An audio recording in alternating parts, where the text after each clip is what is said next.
साथियों, नमो बुद्धाय। और तथागत बुद्ध के जन्मोत्सव और उनके महापरिनिर्वाण और ज्ञान प्राप्ति के इस त्रिविध पावन अवसर पर सभी को हार्दिक बधाई और अभिनंदन। स्वागत है आपको धम्म प्रभात बुद्ध और भारत इस चैनल में।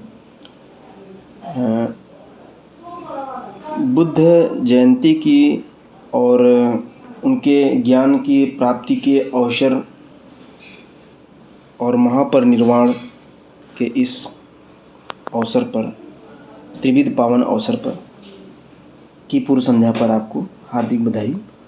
साथियों, आज हम बात करेंगे तथागत बुद्ध के जीवन दर्शन पर और उनकी शिक्षाओं पर।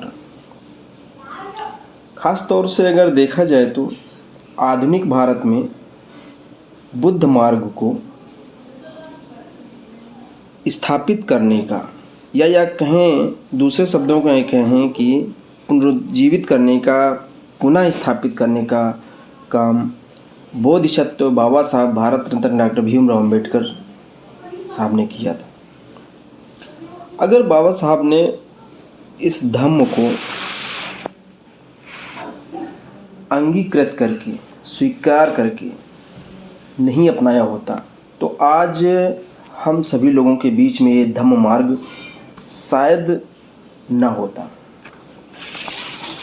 तो जो ये धम्म मार्ग बाबा साहब ने दिया, उस धम्म मार्ग के माध्यम से भारत को एक नई, आधुनिक भारत को कहें तो आधुनिक भारत को एक नई दिशा दी। तो आइए चलते हैं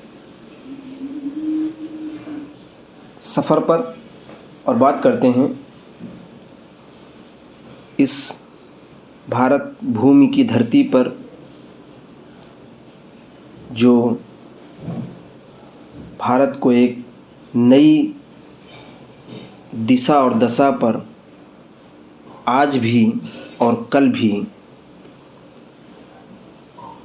ले गए। जैसा कि जानकारी भी मिलती है और ऐतिहासिक साक्ष्यों से भी पता चलता है कि जो बुद्ध धम्म मार्ग है ये बहुत ज़्यादा पुराना है, जिसकी कल्पना हम लोग नहीं कर सकते हैं। ऐतिहासिक प्रमाणों से ये बात सिद्ध हुई है कि बुद्ध मार्ग का जो प्राचीनता की बात है वो हड़प्पा सभ्यता से इसके तार जुड़े हुए हैं। हड़प्पा सभ्यता से भी इस मार्ग के, बुद्ध मार्ग के साक्ष्य मिले हैं, प्रमाण मिले हैं। तो जैसा कि बुद्ध ने अपने समय में भी कहा कि मेरे से पहले भी कई बुद्ध हुए, यानी बुद्ध अपने बारे में कहते थे, और उनके बाद भी कई बुद्ध होंगे, ऐसा नहीं है। तो लगभग 27 से 28 बुद्ध के बारे में तो मैं भी कई किताबों में पढ़ चुका हूँ और सुना है कि बुद्ध के पहले भी लगभग 26 से 27 बुद्ध हुए हैं। ठीक उसी प्रकार जैसे जैन में महावीर स्वामी 24वें तीर्थंकर थे, यानी जैन मार्ग जो है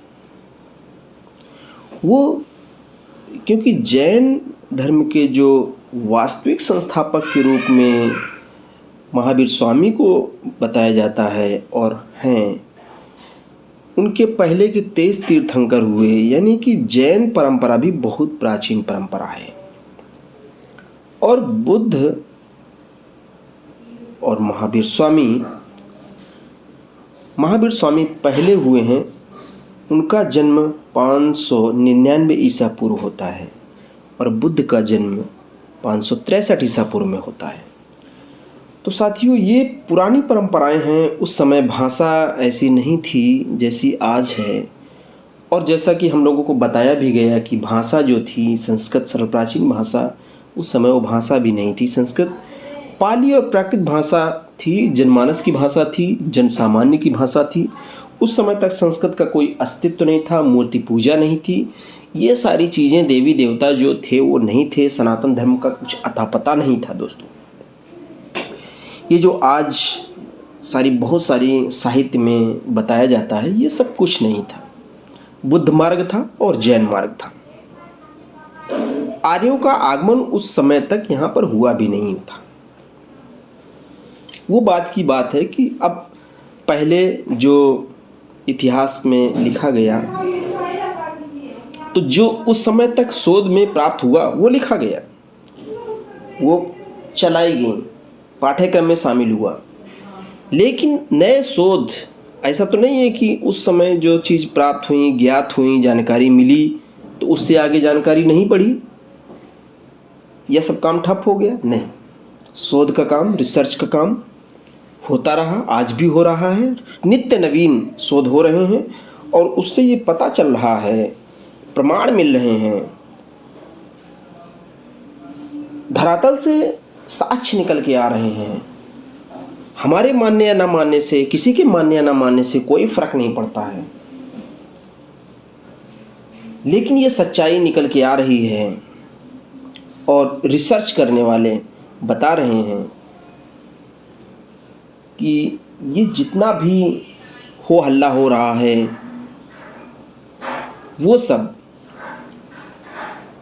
चाहे वो साहित्य का हो, ब्राह्मण साहित्य का हो, या अन्य ब्राह्मणेतर साहित्य हैं, जिनके माध्यम से बुद्ध मार्ग को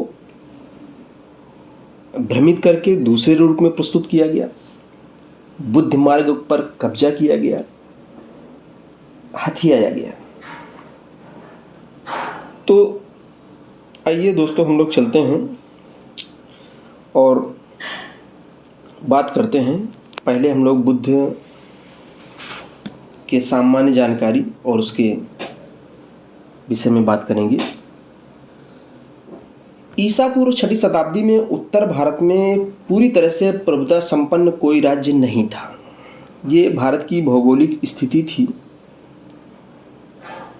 कि ईसा पूर्व 6वीं शताब्दी में जिस समय बुद्ध का जन्म हुआ, उस समय पूरी तरह से प्रभुत्व संपन्न कोई राज्य नहीं था, छोटे छोटे राज्यों में बटा हुआ था।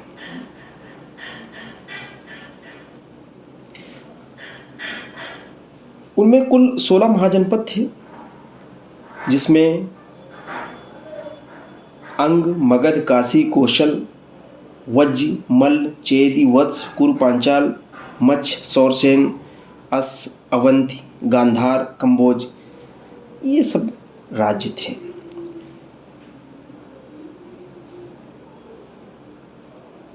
इन सब राज्यों पर किसी एक राजा का आधिपत्य नहीं था। उनमें से एक था कपिलवस्तु के शाक्य, पावा तथा कुशीनारा के मल्ल, और वैशाली के लिच्छवी, और मिथिला के विदेह, रामगाम के कोलीय, और अल्लकप के बुली, केशपुत्र के कलाम, त्रिशपुत्र के कलिंग, पिप्पलवन के मौर्य तथा भग्ग, जिनकी राजधानी सिंसुमारगिरी थी। ये सब राज्य वो थे जिन पर किसी का आधिपत्य नहीं था। ये एक तरह से गणराज्य थे। तो संघ था इनका, और गढ़ के यानी कि संघ के अनुसार शासन चलता था इनका।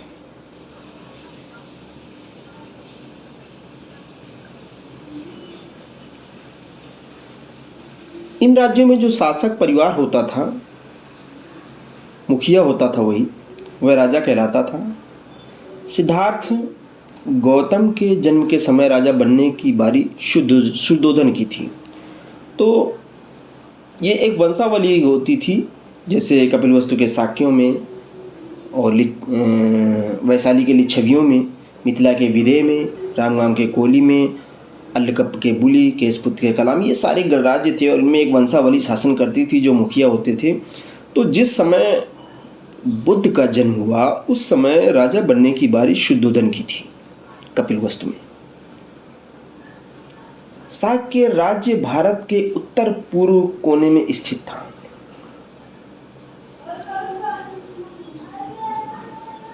नॉर्थ ईस्ट में भारत के ये कपिलवस्तु या शाक्य राज्य स्थित है। तो यहां पर तथागत बुद्ध का जन्म होता है दोस्तों। इस समय कोसल भी एक शक्तिशाली राज्य था, मगध भी एक शक्तिशाली राज्य था और दोनों सिद्धार्थ गौतम के समकालीन थे। मगध का राजा बिंबिसार और कौशल का राजा प्रसेनजित, ये दोनों ही सिद्धार्थ के समकालीन थे। साथियों एक बात बता दूं कि जो तथागत बुद्ध के बचपन का नाम बताया जाता है सिद्धार्थ, वो सिद्धार्थ नहीं था। ये परिवर्तित किया गया है लेखकों द्वारा। उनका नाम था सुगत मुनि। ये बहुत कम लेखों में मिलता है। मैंने वैदिक युग का घालमेल राजीव पटेल जी की पुस्तक देखी और बुद्धिजीवियों का षड्यंत्र, तो भाषाई दृष्टिकोण से जब उस परख किया तो पता चला कि सुगत नाम था बुद्ध का। ये परिवर्तित किया गया है। तो शाक्यों की राजधानी कपिलवस्तु थी। इसका भी नाम पाली में कपिलवस्तु नहीं होता था, पाली में इसको कपिलवत्थु कहा जाता था। ये भी परिवर्तित हुआ। परिवर्तनकारी जो नीतियां हैं उनको हम समझने के लिए आधुनिक परिप्रेक्ष्य में कुछ उदाहरण देख सकते हैं। जैसे फैजाबाद बनाम अयोध्या, इलाहाबाद बनाम प्रयागराज, और भी बहुत सारे नगर आ जाएंगे। तो ठीक वैसे ही परिवर्तन उन सब चीज़ों का लोग अपनी मानसिकता और अपनी समझ के अनुसार करते रहे हैं। वही परिवर्तन सुगत से सिद्धार्थ हो गया, ये हम महसूस करते हैं, समझ सकते हैं।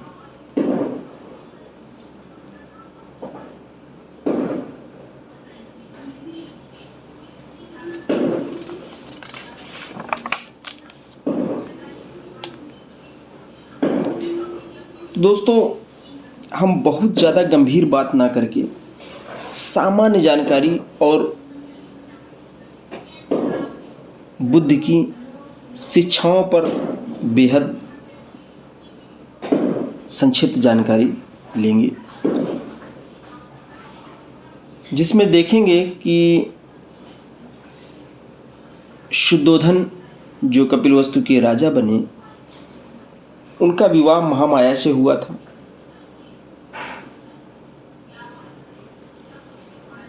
और महामाया जिसके पिता का नाम अंजन था और माँ का नाम सुलक्षणा था। अंजन कोलीय गणराज्य था और देवोदय नाम के गांव में रहता था। शुद्धोधन एक महान योद्धा था। जब शुद्धोधन ने अपने सैन्य पराक्रम का परिचय दिया तो उसे एक और विवाह करने की अनुमति मिल गई। उसने महाप्रजापति को चुना। महाप्रजापति महामाया की छोटी बहन थी। तो इस प्रकार शुद्धोधन एक वैभवशाली और बहादुर व्यक्ति थे। जब उन्होंने कपिलवस्तु या राजा बने, सिद्धार्थ गौतम राजा शुद्धोधन के घर जन्मे थे। हम जिनको सुगत मुनि के नाम से जानेंगे, पाली में सुगत कहा गया है उनको। सिद्धार्थ परिवर्तित नाम है, बाद में परिवर्तित हुआ। तो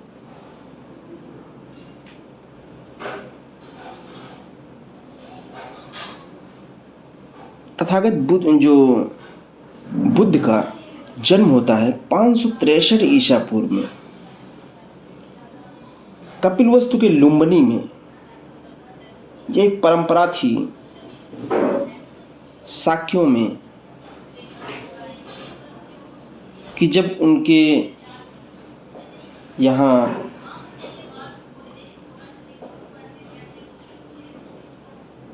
मौसम या ऋतु परिवर्तित होता था तो शाक्यों की एक प्रथा थी कि वे प्रतिवर्ष आषाढ़ के महीने में मध्य ग्रीष्मकालीन महोत्सव मनाया करते थे और यह उत्सव संपूर्ण राज्य में मनाया जाता था, जिसमें शासक परिवार के सदस्य भी सम्मिलित होते थे। तो यह उत्सव का दौर था और उसके बाद उत्सव समाप्त होता है। फिर वो समय आता है, उस समय महामाया अपने मायके जाती हैं और लुम्बिनी वन में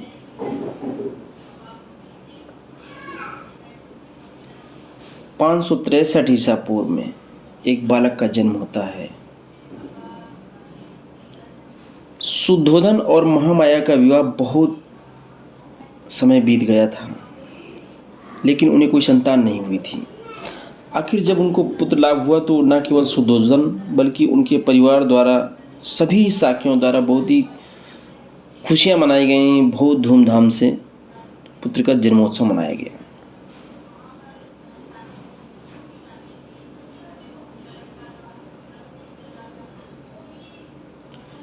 तो इसके पूर्व एक बात कही जाती है,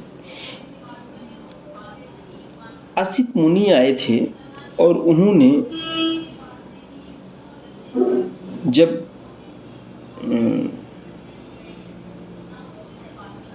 शुगत मुनि का जन्म होता है, शुगत का जन्म होता है तो असित मुनि आते हैं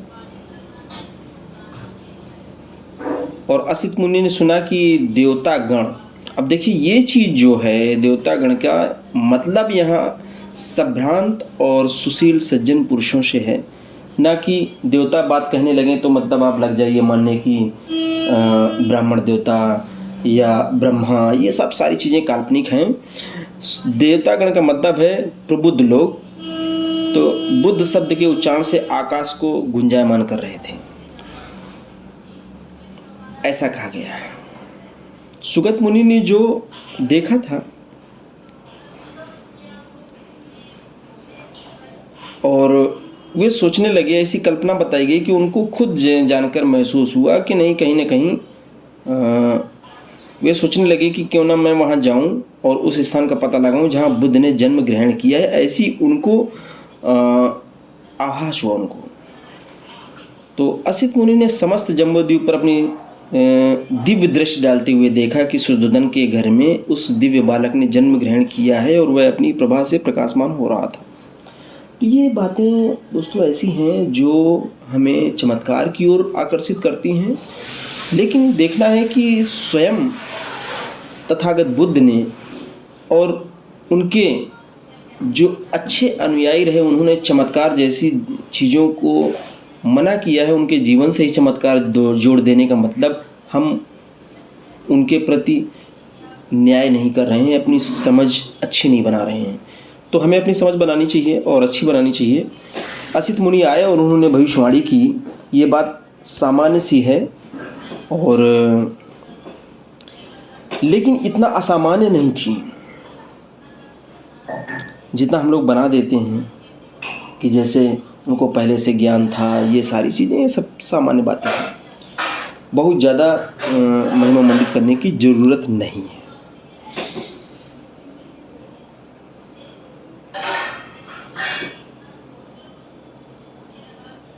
असित मुनि शुद्धोधन के महल में आते हैं और देखते हैं बालक को, और देखने के बाद वो 2-3 बातें बताते हैं।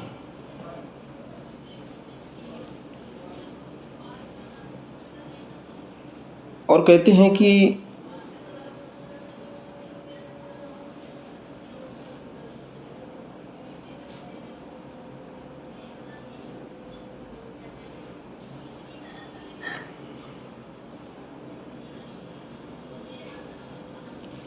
असित मुनि को यह आभास हो गया था कि ये जो बालक है ये गृहस्थ नहीं बनेगा।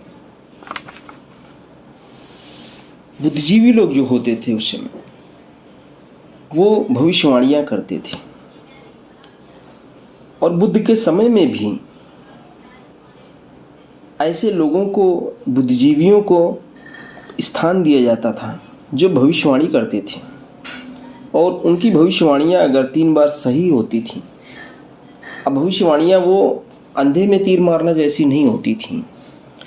भविष्यवाणियां होती थी ज्ञात तथ्यों के आधार पर अज्ञात तथ्यों के बारे में जानकारी प्राप्त कर लेना, ये प्रमाणित होता था। लेकिन कभी कभी इनमें भी गलत निष्कर्ष निकल आते थे।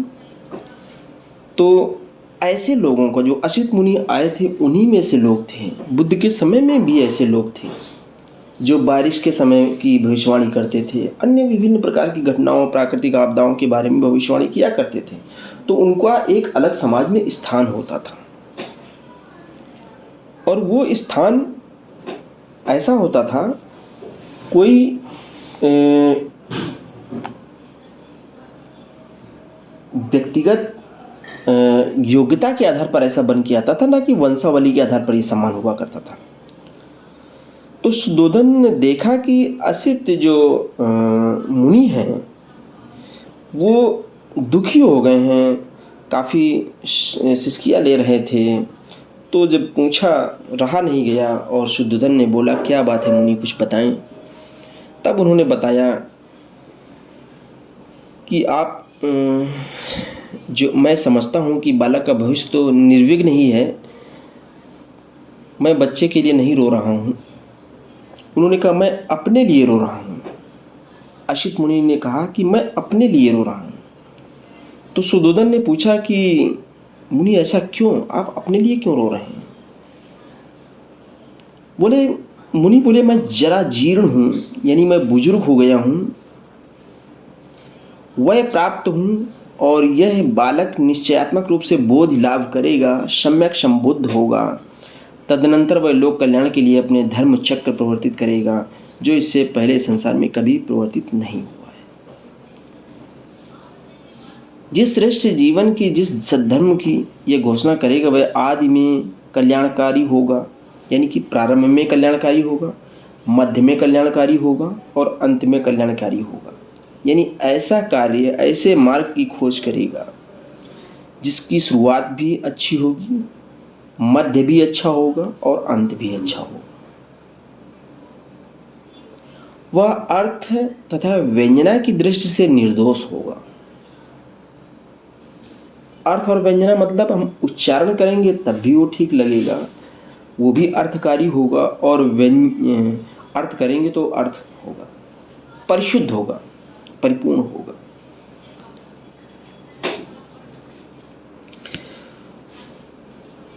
तो ये सब चीजें बताकर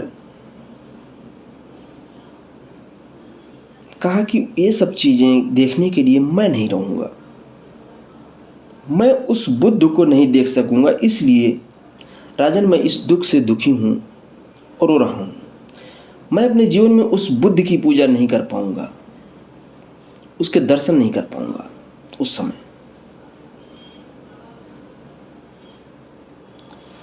और इसके बाद फिर शुद्धोधन ने मुनि को और उनके भांजे नालक दत्त, जिसको नरदत्त भी नाम दिया गया है, को भोजन वोजन कराया और उनको विदा दी। और जब असित मुनि भांजे जब चलने लगे तो भांजे नरदत्त से कहा, जब कभी तुम्हें यह सुनने को मिले कि यह बालक बुद्ध हो गया तो जाकर शरण ग्रहण करना। खुद के लिए तो नहीं बोले, लेकिन उनका भांजा था एक, उनके लिए बोले, यह तेरे सुख और कल्याण और प्रसन्नता के लिए होगा। इतना कहकर असित मुनि ने राजा से विदा ले ली। तो साथियों, ये थी तथागत बुद्ध के जन्म के समय की बातें। आज हम लोग तो 2023 में 2586 वर्ष बीत जाने के बाद 563 ईसा पूर्व में जन्म होता है बुद्ध का, सुगत का।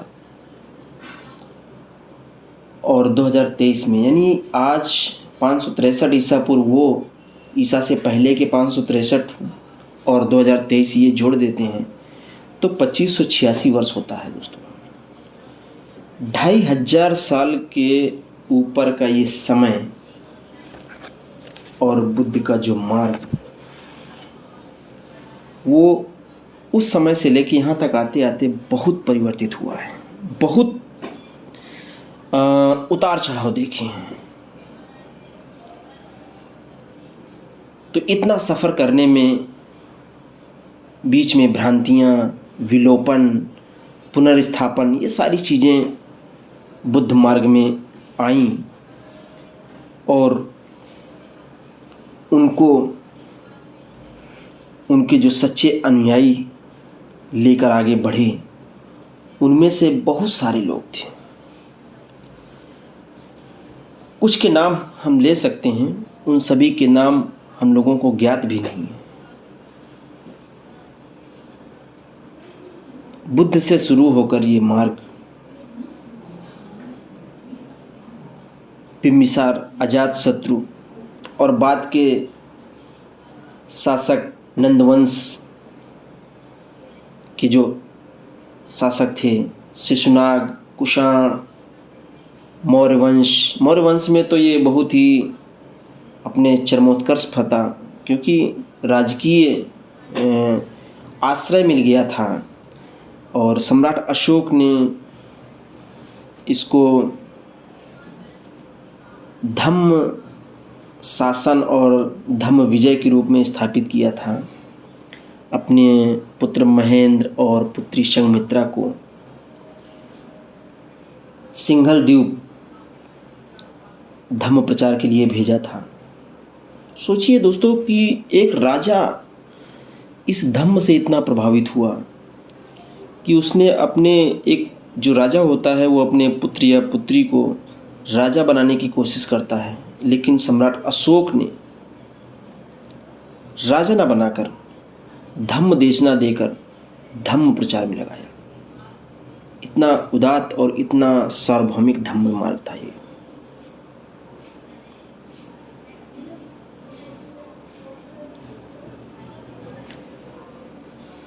तो साथियों, आगे की बात हम शुरू करते हैं।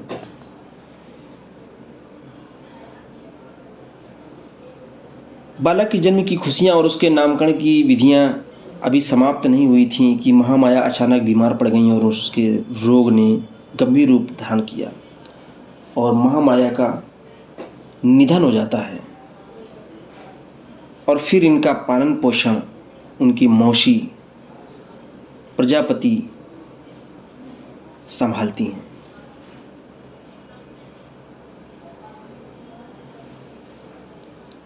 और इस प्रकार तथागत बुद्ध का पालन पोषण होता है।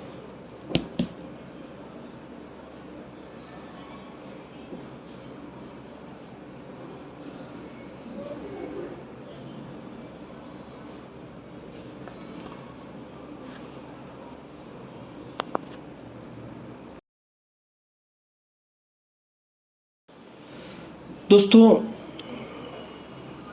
सुगत मुनि बड़े हो गए, अपना बचपना पार करके विद्या पाई, सारी विधियां सीखी, शासन संभालने की और भी चीज़ें जो जीवन के व्यवहार हैं, सारी नीति वचन, सारी चीज़ें सीखी।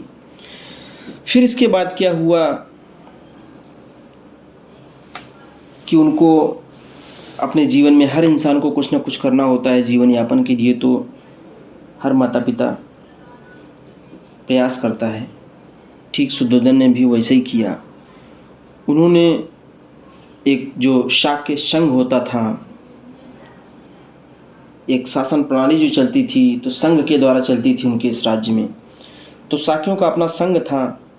20 वर्ष की आयु होने पर हर शाक्य जो तरुण होता था, किशोर होता था, युवा होता था, शाक्य संघ में दीक्षित होकर संघ का सदस्य होता था। तो जब सुगत मुनि भी 20 वर्ष हो चुके, अब उनके लिए भी ये समय था कि संघ में दीक्षित हों और उसका सदस्य बने और जिम्मेदारियां संभालें। शाक्यों का अपना एक भवन भी होता था जिसे वे संस्थागार कहते थे, जहाँ पर बहुत बड़ा, आज के समय में अगर बात करें तो मीटिंग हॉल होता था, तो उसे संस्थागार कहते थे। ये कपिलवस्तु में ही था। संघ की जो भी सभाएं होती थीं वो संस्थागार में होती थीं। सिद्धार्थ को संघ में दीक्षित कराने के उद्देश्य से शुद्धोधन ने शाक्य पुरोहित को संघ की एक सभा बुलाने के लिए कहा और फिर कपिलवस्तु में शाक्यों के संस्थागार में एक बैठक हुई। संघ सदस्य एकत्रित हुए और प्रस्ताव रखा गया और सदस्य बनाया जाता है सुगत मुनि को। सदस्यता दी जाती है। उसकी आयु 20 वर्ष की है और वह हर तरह से संघ का सदस्य बनने के योग्य है, इसलिए उनको सदस्य बनने का प्रस्ताव स्वीकृत किया जाता है।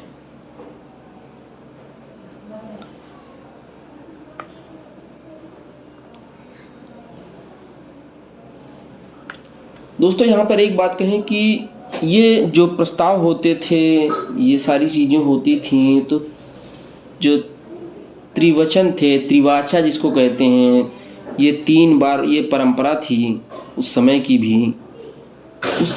भी कहें या उस समय की परंपरा थी, उस समय तक चली आई होगी पहले से, कि कोई भी बात कहना होता था तो उसको 3 बार कहा जाता था कि इनको सदस्य या इनको ये चीज़। तो जब सदस्यता का ये कार्यक्रम चल रहा, उसी समय उद्घोषणा की गई कि इनको इन नियमों के तहत सदस्यता दी जाती है कि किसी को आपत्ति है। दोबारा फिर वही कहा जाता है कि इनको इस तरह के नियमावली से कर इनको सदस्य बनाया जाता है, क्या किसी को आपत्ति है, तो इस प्रकार इनको सदस्य घोषित किया जाता है और कोई फिर विरोध नहीं होता है। ये एक शाक्यों की कार्य प्रणाली थी। बिना प्रस्ताव के कोई कार्रवाई नहीं हो सकती थी और जब तक कोई प्रस्ताव 3 बार पारित ना हो जाए तब तक वह स्वीकृत नहीं समझा जाता था।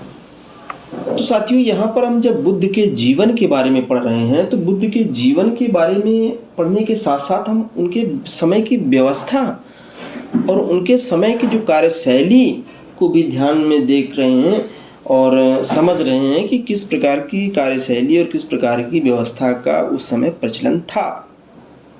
विरोध करने का खुला अवसर होता था, अपनी बात रखने की, यानी लोकतंत्र जो गणराज्य था, सही मायने में गणराज्य होता था उस समय।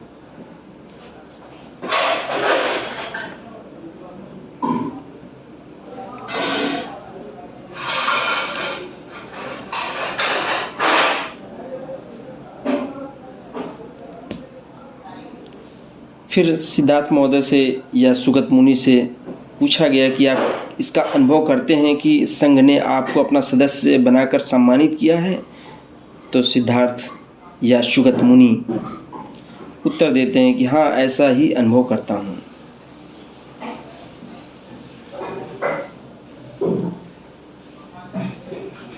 फिर इनको सदस्यता के नियम बताए जाते हैं। संघ सदस्य बन जाने के बाद जब संघ के सदस्यों के कर्तव्य के बारे में पूछा जाता है सुगत से, तो उत्तर देते हैं कि मुझे खेद है कि मैं उनसे परिचित नहीं हूँ, किंतु उन्हें जानकर मुझे प्रसन्नता होगी, ऐसा कहते हैं। तो पुरोहित बताते हैं कि मैं सर्वप्रथम आपको यह बताऊंगा कि संघ के सदस्य की हैसियत से आपके क्या कर्तव्य हैं। उसने उन्हें बताया और एक एक करके कहा, आपको अपने तन, मन और धन से साक्यों के हितों की रक्षा करनी होगी। पहला संघ के सदस्य होने का जो नियम है वो ये है कि आपको तन यानी अपने शरीर से, मन यानी अपने विचारों से, अपने विवेक से, अपनी बुद्धि से, धन से, जब जरूरत पड़े तो धन भी देना पड़ सकता है, से साक्यों के हितों की रक्षा करनी होगी। तो संघ की सदस्यता दी गई थी कि जो इस कपिलवस्तु में साक्यों का जो राज्य था, उनके राज्य की, उनके जनता की हितों की रक्षा करने के लिए। दूसरा नियम बताया कि आपको कभी भी संघ की सभाओं में अनुपस्थित नहीं रहना होगा, यानी कि आप जब भी सभा की बैठक होगी, संस्थागार में होगी, तो आपको यहाँ उपस्थित होना है, प्रतिभाग करना है। तीसरा नियम, आपको बिना किसी भय या पक्षपात के किसी भी साक्य का दोष पता चलने पर खुलकर कह देना है। यानी आपको अगर किसी भी गलती समझ में आ रही है या इसके विपरीत अन्य किसी को भी अगर आपकी गलती समझ में आ रही है तो वो इसका खुलासा करेगा और आपको भी करना है। यदि आप पर भी कोई दोषारोपण किया जाए तो आप क्रोधित नहीं होंगे।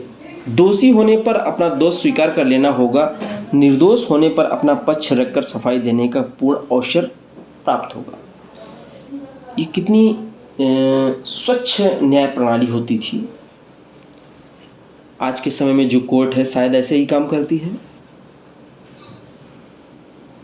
आज का जो गणतंत्र है हमारा, यही कॉन्सेप्ट है सेम। इसके आगे पुरोहित ने कहा, मैं अब आपको बताना चाहता हूं कि क्या करने पर आप संघ की सदस्यता से वंचित किए जा सकते हैं। साथियों, ये जो लोकतंत्र का जो अपना ढांचा है, उसका जो विवरण है, वो इसको जानने के बाद ऐसा लगता है कि वहाँ से कनेक्टेड है।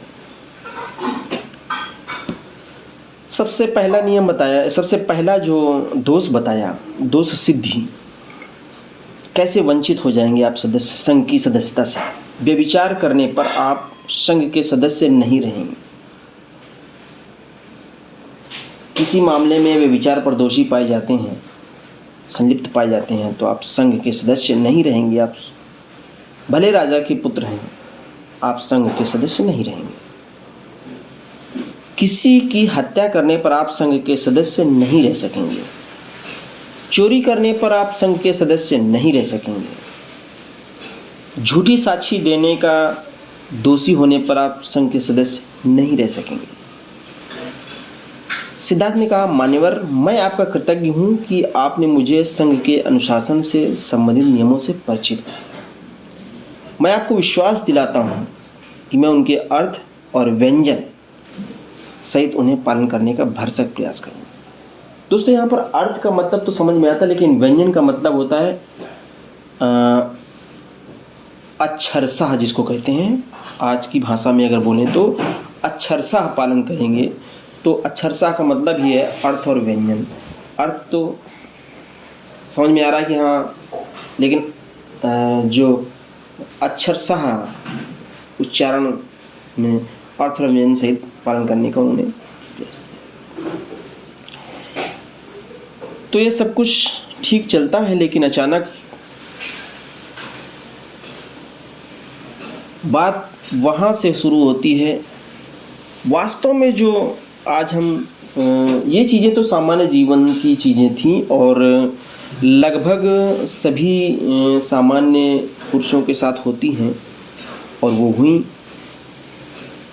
इसके बाद जो होता है वो सुगत मुनि को बुद्ध बनाने की ओर ले जाता है।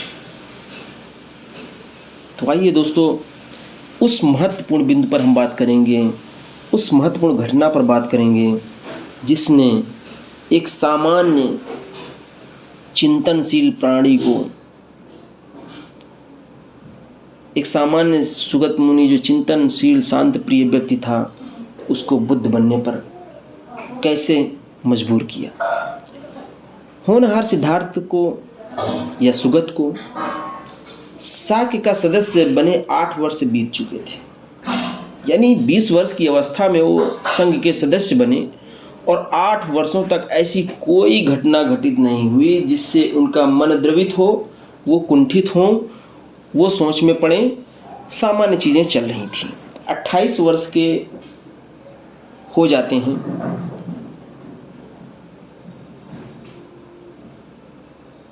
सुगत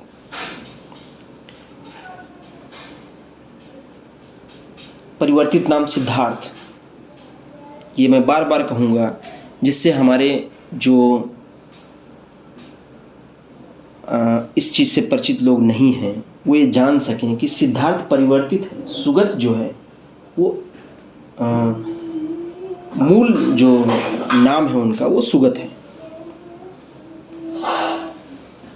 वह संघ का अत्यंत समर्पित, वफादार और दृढ़ सदस्य था। जितनी रुचि उसे निजी मामलों में थी उतनी ही रुचि वह संघ के मामलों में भी रखता था। संघ के सदस्यों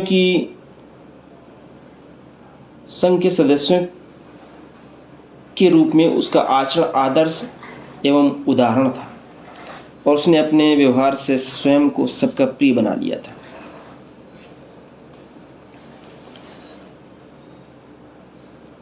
उसकी सदस्यता के 8वें वर्ष में एक ऐसी घटना घटी जो शुद्धोधन के परिवार के लिए दुखद बन गई और सिद्धार्थ के जीवन में संकटपूर्ण स्थिति पैदा हो गई थी। इस दुखद प्रकरण का आरंभ इस प्रकार हुआ। होता क्या है दोस्तों, साक्यों के राज्य की सीमा से सटा हुआ कोलियों का राज्य था। यानी साक्य और कोलीय 2 गणराज्य थे और दोनों को बांटने वाली नदी रोहिणी थी।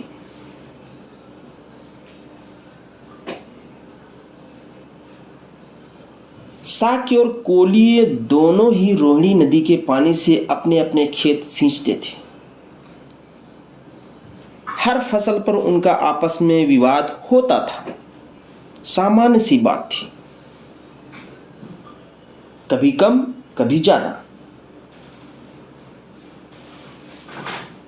विवाद सिर्फ इतना होता था कि कौन रोहिणी नदी के जल का पहले और कितना उपयोग करेगा।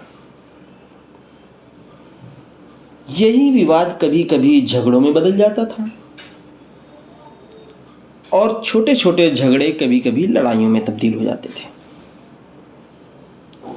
लेकिन साथियों, इस बार जो हुआ, बुद्ध के बनने से पहले सुगत के जन्म के 28 वर्ष बाद जो घटना घटित हुई, जब सुगत की आयु 28 वर्ष की हुई, उस वर्ष रोहिणी के पानी को लेकर साक्यों के नौकरों में और कोलियों के नौकरों में एक विवाद के बाद बड़ा झगड़ा हो गया। और झगड़ा जब बढ़ा तो दोनों पक्ष के लोग घायल हुए।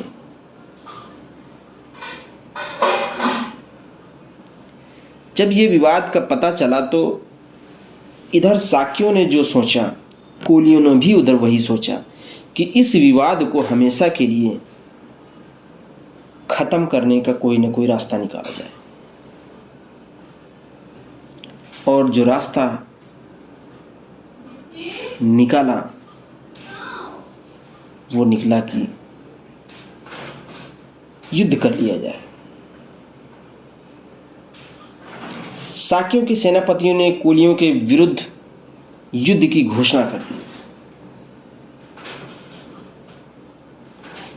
अब जब युद्ध की घोषणा करनी थी तो निश्चित रूप से सभा बुलाई जाएगी। तो साक्यों ने युद्ध घोषणा के प्रश्न पर विचार करने के लिए साक्य संघ का एक अधिवेशन बुलाया। संस्थागार में बैठक हुई।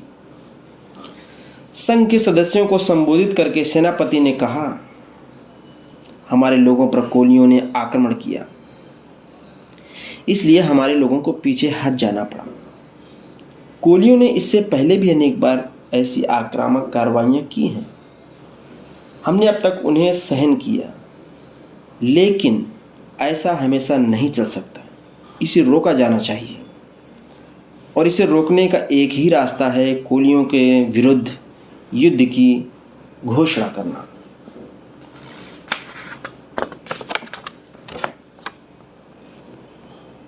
दोस्तों, सेनापति ने अपना प्रस्ताव भेजा, रखा कि मेरा प्रस्ताव है कि कोलियों के विरुद्ध यह संघ युद्ध की घोषणा कर दे। जो विरोध करना चाहें वे बोलें। सुगत, परिवर्तित नाम सिद्धार्थ गौतम ने अपने स्थान पर खड़े होकर उन्होंने अपना जो विचार था रखा कि मैं इस प्रस्ताव का विरोध करता हूँ। युद्ध से किसी प्रश्न या समस्या का समाधान नहीं होता है। युद्ध छेड़ देने से हमारे उद्देश्य की पूर्ति नहीं होगी। देखिए, यहाँ पर जो सुगत, परिवर्तित नाम सिद्धार्थ बोल रहे हैं, वो उद्देश्य, कौन से उद्देश्य की बात कर रहे हैं कि उद्देश्य ये है कि हमें नदी के जल का उपयोग करने का उद्देश्य हमारा है, उद्देश्य लड़ाई करना नहीं है। तो इस चीज़ को स्पष्ट करते हुए बताते हैं कि युद्ध छेड़ देने से हमारे उद्देश्य की पूर्ति नहीं होगी। इससे एक दूसरे युद्ध का बीजारोपण हो जाएगा। यानी अगर लड़ाई जीत भी जाते हैं तो फिर विरोधी और सशक्त होकर लड़ाई करने के लिए दोबारा आतुर होगा। किसी की हत्या करने वाले को कोई दूसरा हत्या करने वाला मिल ही जाता है। जो किसी को जीतता है उसे कोई दूसरा जीतने वाला मिल ही जाता है। जो व्यक्ति किसी को लूटता है उसे कोई दूसरा लूटने वाला मिल जाता है। इन दलीलों को देते हुए सिद्धार्थ अर्थात सुगत मुनि गौतम ने अपनी बात जारी रखते हुए कहा कि मेरे विचार में शाक्यों को कोलियों के विरुद्ध युद्ध छेड़ने में जल्दबाजी नहीं करनी चाहिए। पहले सावधानी से इस बात की जांच करनी चाहिए कि वास्तव में दोषी पक्ष कौन सा है। मैंने सुना है कि इस विवाद में हमारे आदमी भी आक्रामक रहे हैं। यदि यह सत्य है तो हम भी निर्दोष नहीं हैं।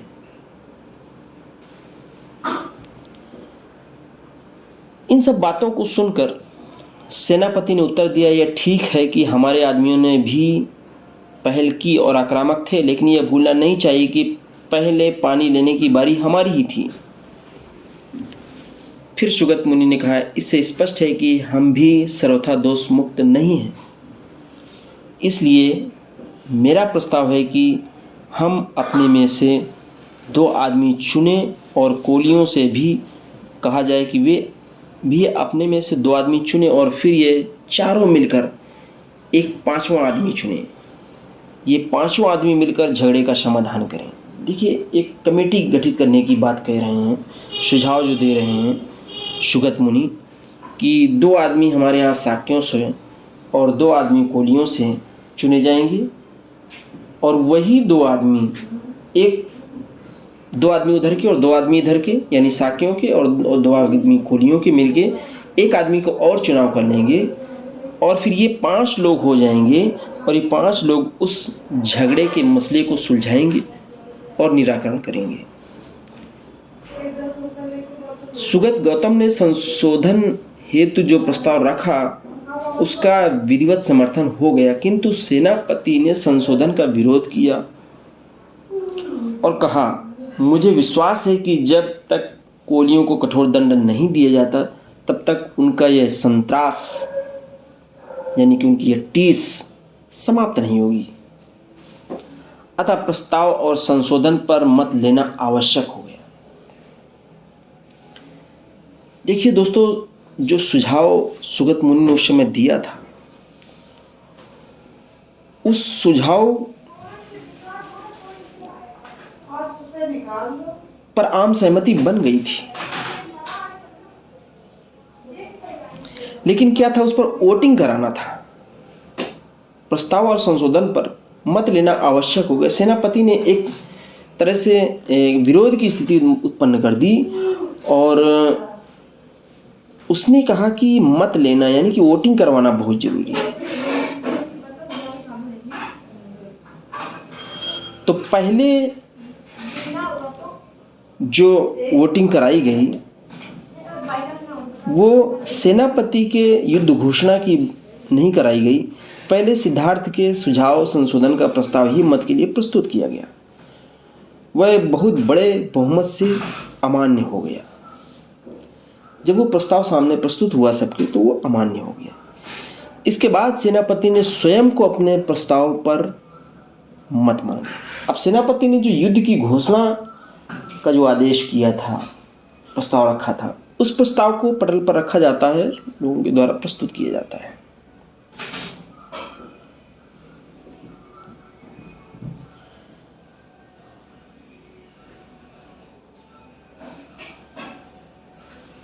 इसके बाद सेनापति ने स्वयं अपने प्रस्ताव पर मत मांगे और सिद्धार्थ गौतम, वास्तविक नाम सुगत गौतम, ने फिर खड़े होकर विरोध किया। उसने कहा कि मेरी संघ से प्रार्थना है कि इस प्रस्ताव को स्वीकार न किया जाए। शाक्य और कोलीय निकट संबंधी हैं। यह बुद्धिमानी नहीं है कि वे एक दूसरे को बर्बाद करें।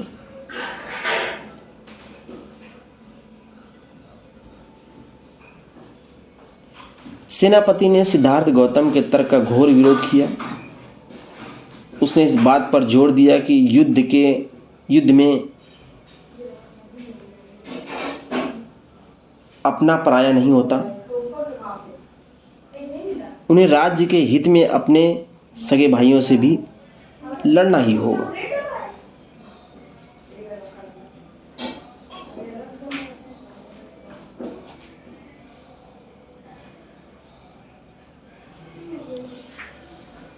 तो सिद्धार्थ का उत्तर, जहां तक मैं समझ सका हूं,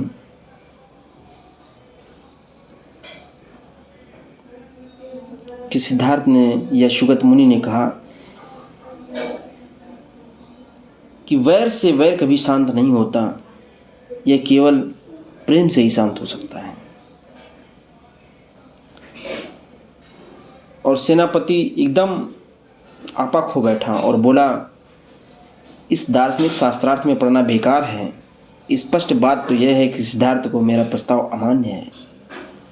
हम संघ का मत लेकर इसका निश्चय करें कि संघ का क्या विचार है। इसके बाद सेनापति ने अपने प्रस्ताव पर लोगों के मत मांगे और भारी बहुमत से प्रस्ताव पारित हो गया। तो पहले संघ के समक्ष जो प्रस्ताव रखा गया वो तथागत बुद्ध का, और वो प्रस्ताव अमान्य हो गया। पुनः दूसरा प्रस्ताव सेनापति के समक्ष जो रखा गया, वो प्रस्ताव बहुमत से पारित हुआ और युद्ध घोषणा अमल में लाने की बात हुई। तो साथियों, यहाँ से शुरू होती है सुगत मुनि के बुद्ध बनने की प्रक्रिया। ये जीवन का एक मोड़ होता है जहाँ से सामान्य चिंतनशील व्यक्ति को, सुगत मुनि को, सुगत को एक असाधारण व्यक्ति बनाने में मदद करती है। वो कठोर निर्णय जिसके लिए बुद्ध ने अपने आप को तैयार कर लिया, और उन्होंने जो संकल्प लिया वो संकल्प लेके आगे बढ़े।